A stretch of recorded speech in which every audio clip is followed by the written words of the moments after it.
Gente,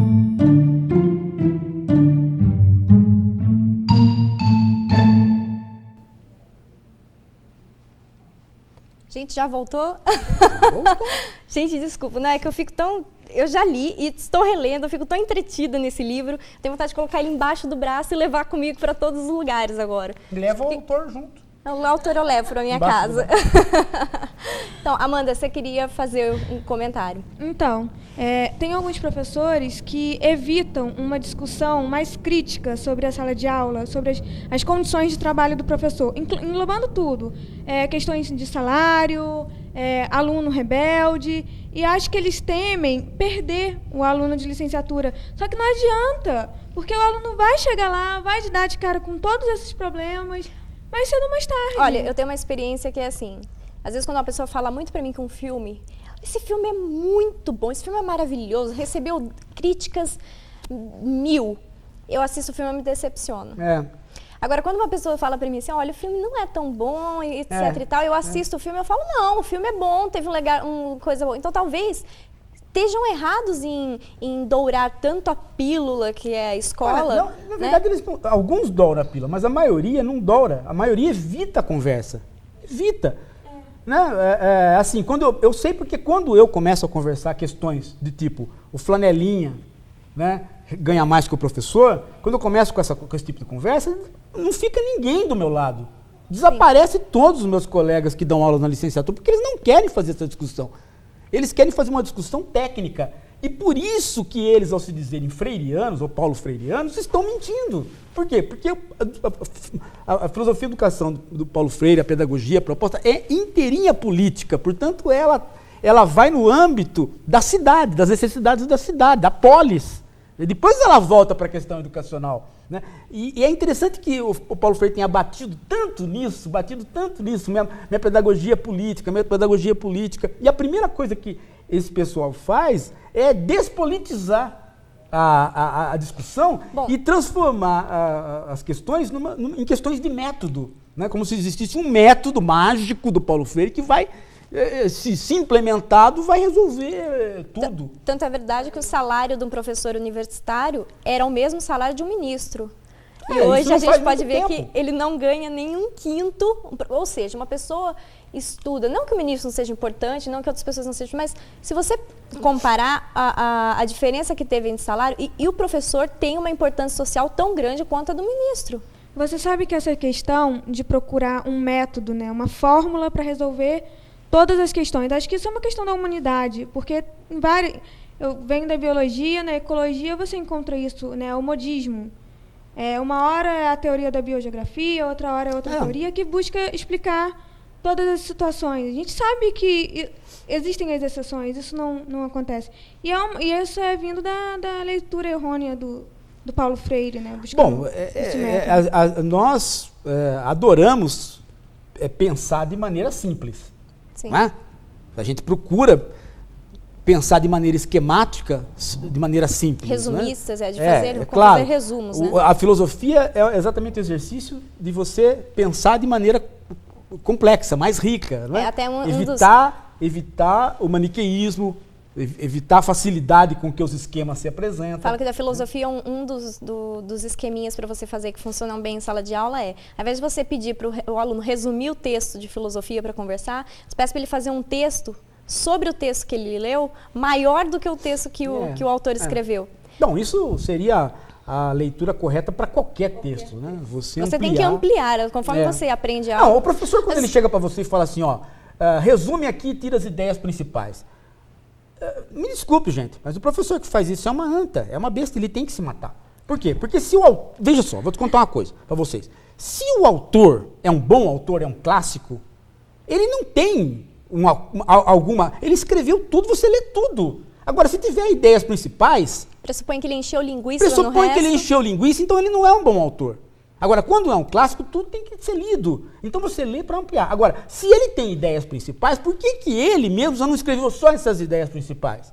Né? Então essa conversa de fazer com que... E começa, viu, Fran? Começa lá de pequenininho. Sim. Tirar as ideias principais. É só isso que a gente faz na escola durante muitos anos. O cara passa uma vida tirando as ideias principais. Né? Eu tenho aí não aprende a pensar. Cadernos e cadernos de resumo. E eu vi que o resumo. pessoal que já faz doutorado tem os fichamentos, que é uma Fichamento, coisa um pouco mais resumo. moderna. Coisa na universidade. E você tira coisas importantes ali do... Aí, né? Aí realmente você não aprende a pensar mesmo, né? Porque você faz o truque, que é o truque da cultura popular, né? Reduz tudo a esquema dual e... Ou seja, você tem uma música linda e você só canta o refrão. Exatamente. Você sabe... Ou então aí você já não tem mais a música. Você tem uma música que é só o refrão. Entendeu? Sim. Como é que a cultura popular faz? A cultura popular não, a cultura de massas, né? A cultura de massas faz essa operação, né? De esquematizar, né? Aquilo que é o mais complexo. Você sabe que já na faculdade, o professor pediu para eu fazer um resumo sobre um texto e eu me empolguei com o texto. E não fiz um resumo, acabei fazendo um texto... Uma resenha. Né? Até pegando frases de outros autores, enfim. O professor me deu uma chamada. Lógico. Ele pediu um resumo, exato. Você vai na escola e começa a exercitar o pensamento. Começa a fazer... Não pode, a escola é para você... A escola, a maneira como ela está montada, a universidade, a escola, a maneira como ela está montada, ela é um lugar onde você precisa zurrar. Zurrar, quer dizer, você precisa se comportar como um asno. Porque se você não se comportar como um asno, você não vai passar, você não vai acabar. Exato, porque se o interesse da escola é você passar numa matéria e tirar a nota, a ideia é que você faça aquilo que o professor está querendo para você atingir a nota.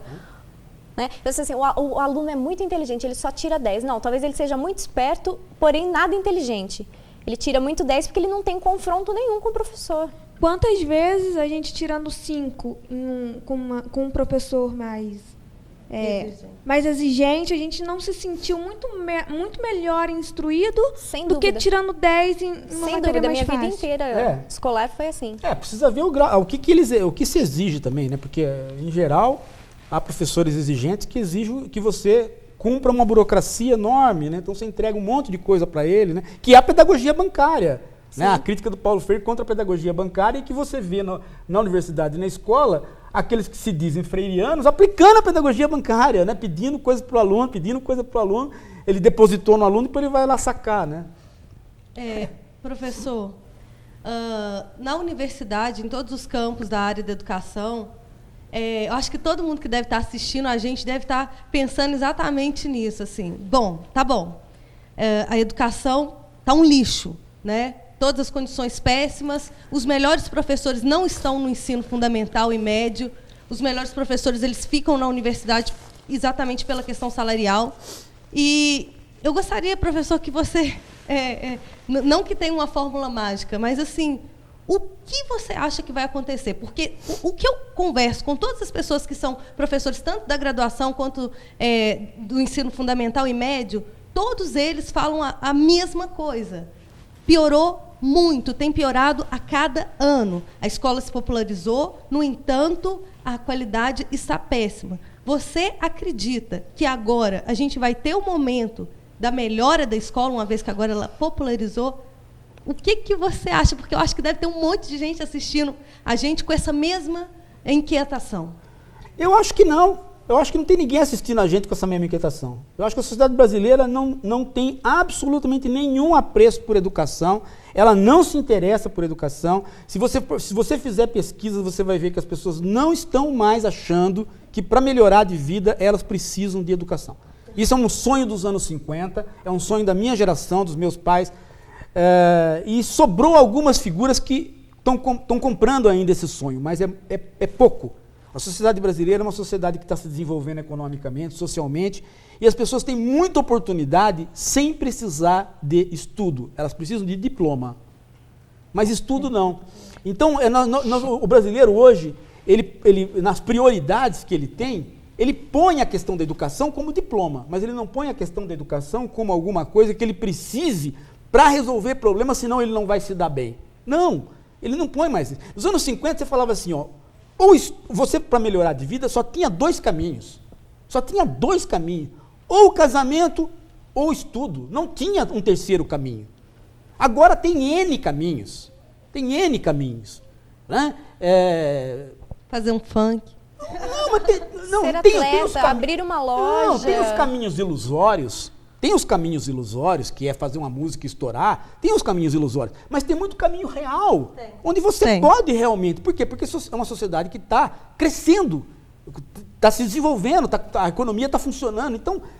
Cursos técnicos. Financeiramente falando, se você for gerente de uma loja, de um comércio, você ganha mais que você ganha o dobro do que um professor universitário. Então, para que os políticos voltem a prestar atenção na educação, é preciso que a sociedade tome isso como alguma coisa importante. Mas enquanto você não tomar isso como uma questão importante, não tem. Né? Talvez está faltando aí uma utopia da sociedade brasileira com relação à educação para que surja na cabeça das pessoas a ideia de que a coisa não está tão boa quanto está parecendo. Quando uma sociedade como a nossa não dá importância para alguma coisa que tem importância, cabe aí às lideranças, ao Estado, pôr a importância. Então, caberia agora, né? Mas o governo colocou muita importância no último ministério. O último ministério do MEC, da Educação, a gente teve propagandas que gastou bilhões em propagandas e apenas pequenos centavos na educação. Nós vamos tirar a prova agora na greve dos professores universitários. Se houver negociação e os professores universitários se saírem bem, significa que o governo quer retardar o sucateamento da universidade. Se não houver negociação e os professores forem ficar com esse salário que estão, significa que o governo vai esperar a sociedade reagir para ele reagir. Ele não tem uma política própria para segurar o sucateamento da universidade. Nós vamos tirar a prova dos 9 agora.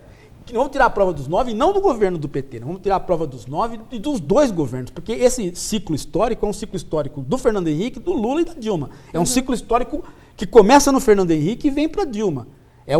São aí 8 anos mais 8 anos e já 2. Né? Portanto, são 16 mais 2, são 18 anos. São 18 anos que nós estamos... Bom, é uma geração inteira que já está no mercado de trabalho. Nós temos um ciclo de desenvolvimento político, econômico e social. Né? Agora vamos tirar a prova, vamos ver se o governo vai dizer, bom, a sociedade não reage, então o governo vai segurar as pontas, mesmo que a sociedade não reaja, para não deixar sucatear. E eu acho que talvez a Dilma seja a pessoa para isso, né? Tem tudo para si, mas como no Brasil, né, às vezes a pessoa que tem tudo para si não é, a gente não sabe. Paulo William quer saber se a gente pode considerar a esperança como um combatente contra o desencantamento do mundo proposto pelo Weber. Não, de maneira nenhuma. O desencantamento do mundo não tem absolutamente, em princípio, não tem nada a ver com a pessoa estar desencantada no sentido de estar para baixo, pessimista, derrotada. Não. Quer dizer, o Weber é um pessimista, mas ele não é um pessimista por conta disso. Desencantamento do mundo é o seguinte, guarda essa imagem, eu já respondi essa questão aqui, guarda essa imagem, você nunca mais vai esquecer. Quem que é o marido da Branca de Neve? O príncipe encantado. Por quê? Porque ele é encantado. Né? Ele é encantado, ele pertence ao mundo das fadas. Né? Ele é o perfeito, ele é o perfeito, ele é encantado. Ele é encantado por quem? Né? Quem que faz com que as princesas dos contos de fada casem com príncipes encantados? As fadas. Então ele é mágico, é encantamento no sentido de mágico. Então o mundo é encantado. Por quê? Porque você, sempre quando se dá de cara com um fenômeno natural, você atribui ao fenômeno natural algum ente, alguma entidade mágica. O mundo se desencanta quando a gente começa a dizer coisas do tipo assim, eu não sei o funcionamento disso, mas eu tenho certeza que algum homem de ciência sabe. Ah, mas se ele não sabe, um dia a ciência vai resolver. Então, quando a gente tem esse pensamento, a gente desencantou o mundo. Ou seja, o mundo para nós não tem mais nenhum segredo, mesmo quando a gente não saiba. Você não sabe. Por exemplo, se você é uma pessoa que não fez física, não fez eletrônica, nada, você liga a televisão e aparece a imagem. Mas você não fala assim, oh... Não, por quê? Porque está desencantado. Aquilo não tem mágica nenhuma. Não é um processo mágico, é um processo físico que você não sabe o funcionamento, mas você atribui, né, a pessoas que sabem. Então, aí você desencantou o mundo. É nesse sentido que o Weber está falando. Então eu vou colocar a última pergunta Portanto, agora. Portanto, a esperança não tem a ver com esse tipo de coisa.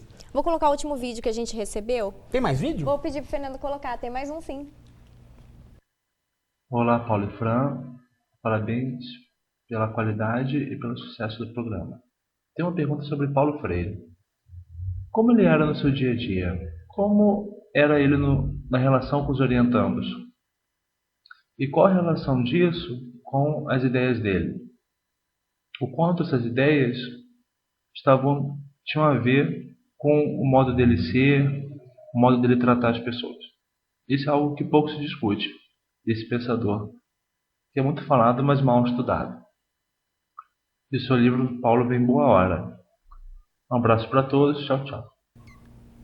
O Tiago, né? Nossa, eu adorei receber essas perguntas, É, assim. o Tiago é um psicólogo lá do Rio, né? Olha, Tiago, eu vou contar uma história para vocês. Paulo Freire, um dia, não sei se foi em sala de aula, se foi no café, isso, mas eu me lembro bem dessa conversa. Eu acho que foi até em sala de aula.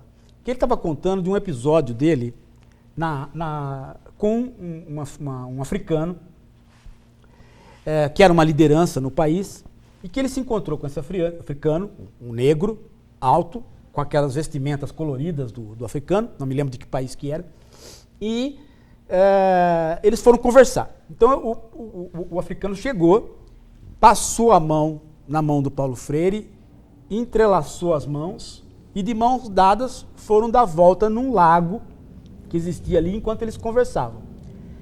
E o Paulo Freire contando, né, que ele, né, nunca tinha acontecido isso, ele nunca tinha andado de mãos dadas com um homem.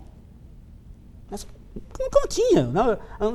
Ele falou assim que ele se sentiu muito bem, até o momento que ele começou a imaginar se poderia aparecer um nordestino ali, né, e vê-lo naquela situação. Né? E aí então é que ele se deu conta do quanto ele, que falava tanto sobre liberdade, né, estava preso às amarras, né, de coisas que ele mesmo não tinha se dado conta. Ele estava contando esse episódio, isso muito antes de ter parada gay, isso muito antes de você ter qualquer movimento, que isso aí é nos anos 70 para os anos 80, ele contando essa história, né, de como que ele percebeu a importância, né, de abrir a noção de amor para além daquela noção que ele tinha. Porque quando ele se viu nessa situação, num primeiro momento foi muito legal, ele achou muito confortável andar daquela maneira e conversar. Mas num segundo momento ele se sentiu incomodado, não por ele, Pelo olhar do mas outro. pelo olhar do outro que não estaria presente. Né? Então isso diz muito do Paulo Freire. Por quê? Porque há 30 anos atrás, você contar essa história em sala de aula não era para qualquer um. Né? Principalmente na posição de um professor afamado, né? Contar essas fraquezas, né, não era para qualquer um. Né? E ele contou isso. Bom, isso faz o do maior, Paulo Freire... né? Então eu acho que isso explica muito o caráter do Paulo Freire, explica muito essa noção de que ele tinha, de que dele sempre tá... Você abriu uma vez, né? Aquela vez passada, você abriu a questão da certeza, né? Como é que você falou? Aquela frase do programa passado? Da não ter certezas, né? Isso é um exemplo de um... Isso é um exemplo típico do filósofo. Essa é a profissão do filósofo. Não, ele não tinha certeza sobre o não preconceito dele. Sim. Né?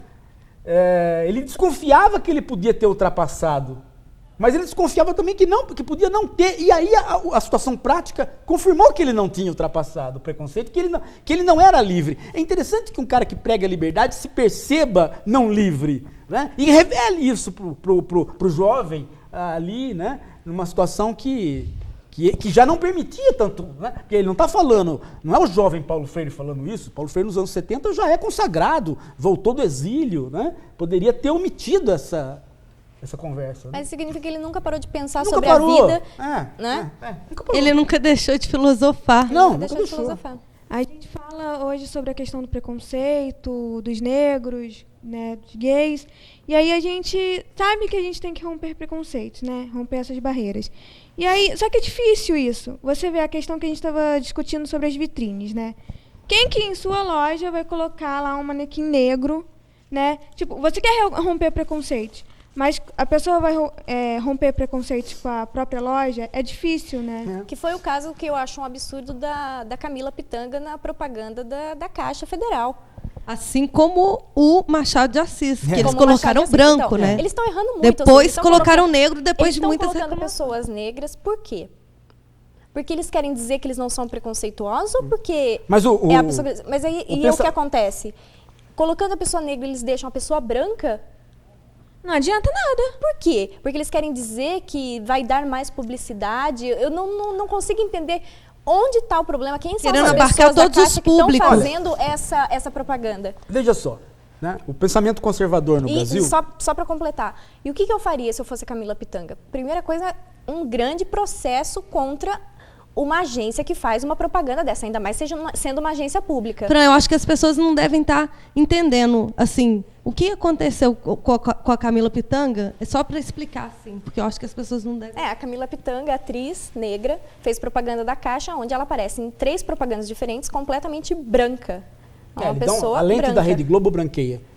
Mas aquela lente é de uma agência de publicidade. E mesmo que branqueasse muito a lente da câmera, jamais ela se tornaria uma pessoa negra, não se tornaria branca. Ela não é Michael Jackson, pô. Sinceramente, eu acho muito mais preconceituoso você convidar uma atriz negra e branquear ela isso que eu do que achei. convidar uma atriz branca. Eu também Isso achei. é ridículo. Eu achei muito baixo isso. Eu fiquei incomodada com essa propaganda. Não sei como ela não ficou incomodada. Olha, veja só, o pensamento conservador no Brasil, ele está batendo na tecla. Isso aí, aquele rapaz lá da geografia, como é que ele chama? Esqueço o nome dele. O Magnoli, da geografia. Escreve no Estadão. Eu escrevia no Estadão e ele escrevia também.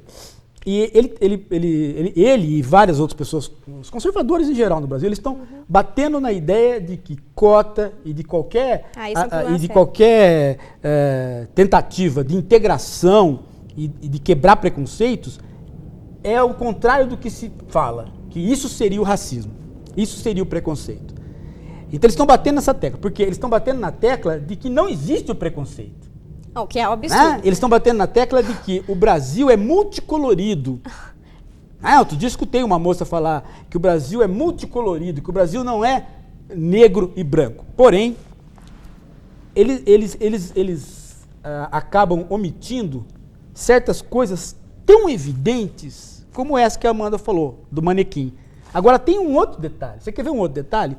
Contem quantas mulheres nuas negras saíram na Playboy.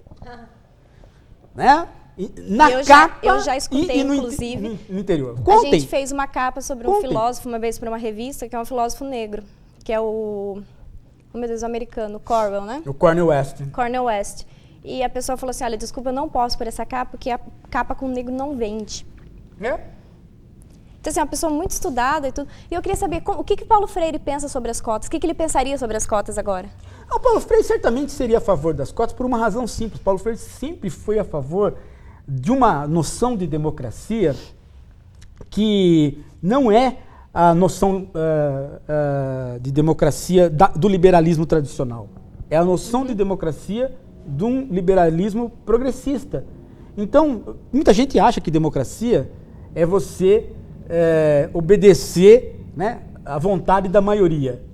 Mas democracia, do ponto de vista liberal, autenticamente liberal e liberal progressista, é você obedecer à decisão da maioria, contanto que essa decisão da maioria respeite direitos mínimos da minoria. Sim. Direito de existência, direito de expressão, de educação. Direito de educação e por aí vai.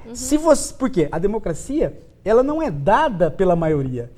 Você não olha uma democracia e fala assim, você olha para a maioria. Não. Eu discuti isso muito na A universidade. democracia, para você saber se ela está funcionando, você tem que olhar para as minorias. Se as minorias não estão sendo oprimidas, é porque a democracia vai bem. A universidade tinha um problema sério de que vamos fazer uma votação, a maioria ganha. E a maioria era sempre do mesmo grupo, que era a maioria da turma, e não se respeitava absolutamente nada do que a outra pessoa estava pensando. E lembrando uma coisa, né, que a defesa das cotas, ela é feita com base, assim, na defesa educacional da cota. E tem que ser vista pelo âmbito político, né? Ela é um claro instrumento de você fazer integração. Cota não é para você resolver problema educacional, muito menos você fazer resgate histórico, né? Se você pensar por aí, ela não tem legitimidade mesmo, né? Deixa eu fazer uma pergunta do Ítaro. As universidades e as escolas não teriam influência no modelo das missas, onde um padre professa para os fiéis, os alunos, que devem apenas ouvir e acreditar numa verdade? Isso me lembrou muito o capítulo do seu livro, sobre a diferença entre o professor e o teacher, em inglês. Isso tem a ver com algumas universidades, sim. Porque, veja, a universidade é um instrumento medieval. Né? É uma entidade talvez medieval. Ficou esse modelo ainda, né? E ela está ligada, né, a uma ideia de professar, uma ideia de palestra, uma ideia de autoridade falar, né? Embora a gente tenha que lembrar uma outra coisa, né?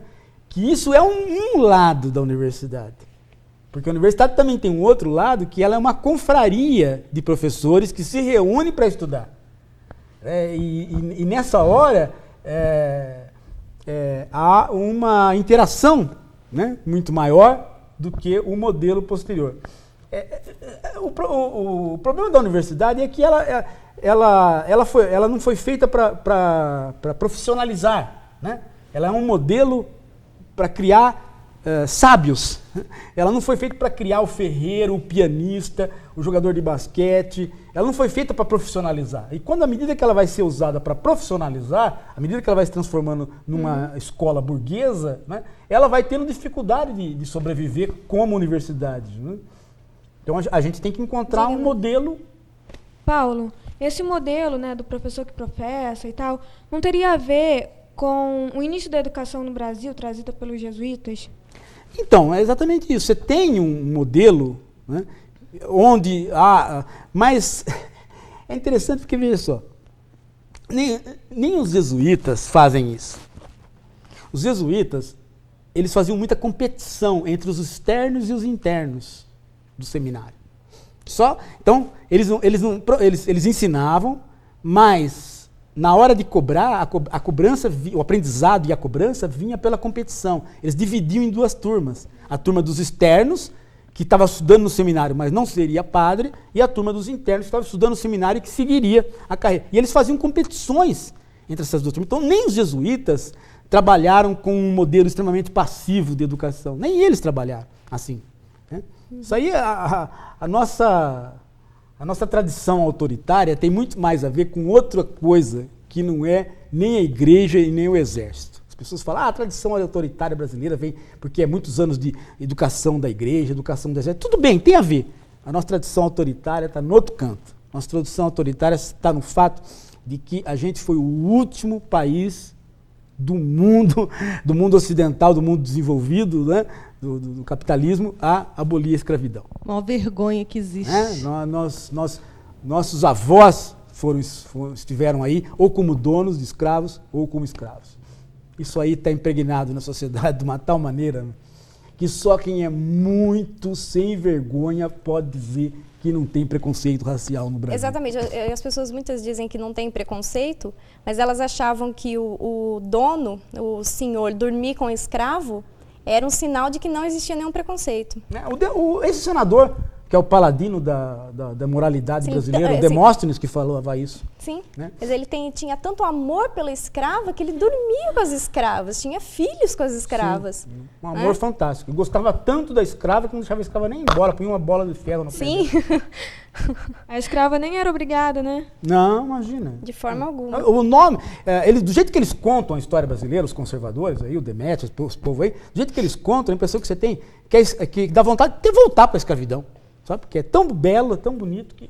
Sem dúvida. Gente, já acabou nosso horário. Já acabou? Não Já. acredito. Mas já Foi muito rápido. É muito rápido sempre. Pessoal, recebi muitas perguntas, só consegui ver algumas agora.